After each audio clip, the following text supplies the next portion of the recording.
Salut les amis, c'est Bababert. Je viens te parler un petit peu de la responsabilité au jardin, un petit peu ce qui peut se passer. Tu vois là, j'ai creusé une mare, j'ai creusé des trucs sur mon terrain, c'est génial, voilà, la vie est cool. Et il fait beaucoup trop chaud et donc ça tient pas. Donc moi, pourquoi je fais une mare, en fait, à la base, c'est pour avoir des grenouilles, des libellules, des trucs comme ça, pour avoir encore plus de biodiversité. Donc j'ai pas pu, et ce que j'ai réussi, j'avais une vieille bassine comme ça, je l'ai posée, hop, j'ai mis de l'eau, et naturellement quelques pierres, comme ça les bestioles peuvent sortir, une petite pompe que j'avais recyclée.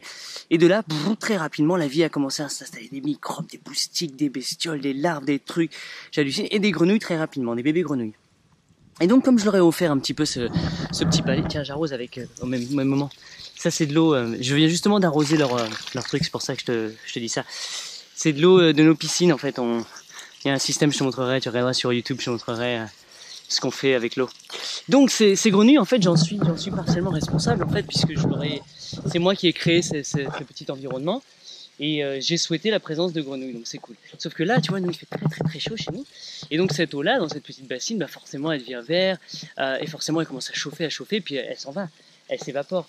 Donc je dois m'assurer, moi qui ai choisi ça, de rafraîchir leur eau, de remettre un petit peu d'eau, de m'assurer du niveau, et de m'assurer qu'elles aient tous tout ce dont elles peuvent kiffer. Donc j'ai laissé pousser des plantes, je mets des trucs, et j'ai même mis une petite lampe solaire, comme ça le soir, quand il y a des petits moustiques qui viennent, des insectes, des trucs qui vont autour de la lampe solaire, ils tombent, il y a des chances que les grenouilles peuvent se nourrir encore plus. Donc c'est un petit peu ça que moi ma philosophie en fait, c'est sur un jardin, ce que j'installe, je prends la responsabilité, je lui dis salut toi, tu viens vivre avec moi chez moi, c'est moi qui ai choisi.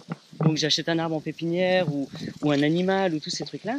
Mais comment je fais, quelle est ma part de responsabilité dedans, moi qui ai choisi de jouer au petit Dieu et de faire un jardin comme ça. Donc c'est une grosse réflexion, et c'est pour ça que nous c'est très important de se rappeler quel est notre rôle d'humain en fait avec toutes ces personnes qu'on choisit en fait. Est-ce que c'est un jeu? Est-ce qu'on les laisse souffrir? Est-ce que de nos erreurs et donc de leur douleur, de leur mort, etc. Est-ce qu'on apprend?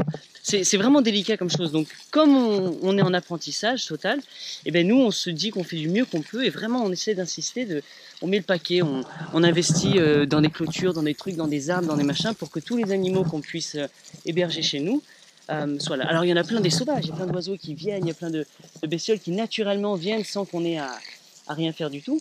Et il y a d'autres qu'on a plus ou moins choisis, comme des chèvres, des animaux domestiques, un chien, un chat, tu vois, ce genre d'animaux. Donc c'est là où on s'éclate, nous, à essayer de creuser vraiment profondément, et avec le cœur, on se dit, mais c'est quoi notre lien dedans?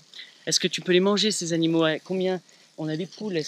À quel point elles sont contentes parce qu'elles nous rendent beaucoup de services? Est-ce qu'elles sont vraiment en train de kiffer leur life? Est-ce que tout le monde est vraiment en train, est le mieux qu'il peut?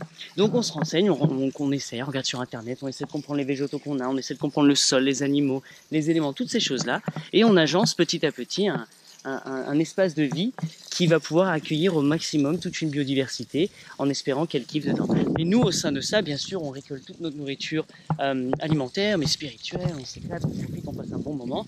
Donc nous aussi, on est gagnants, et on dessine ça aussi pour nous dans notre habitat. Donc ce sont plein de petits habitats, tous imbriqués les uns dans les autres, et ce sont des êtres vivants et des habitats qui nous permettent d'avoir cette excellente fertilité, d'avoir encore plus, et d'avoir un système qui est vivable et qui va justement s'aggrader d'année en année, donc qui va devenir de plus en plus beau, de plus en plus gros, de plus en plus riche, de plus en plus bioriche et biodivers. Et donc en fait on va gagner. Et dedans on a une abondance de nourriture qui commence à s'implanter, et donc on peut prendre perpétuellement toute cette nourriture, et en étant vraiment en harmonie un petit peu avec nos croyances, tout ce qu'on a envie de faire, de voir les belles choses se passer. Donc voilà, et bien c'était ça, la petite réflexion du jour. Ciao!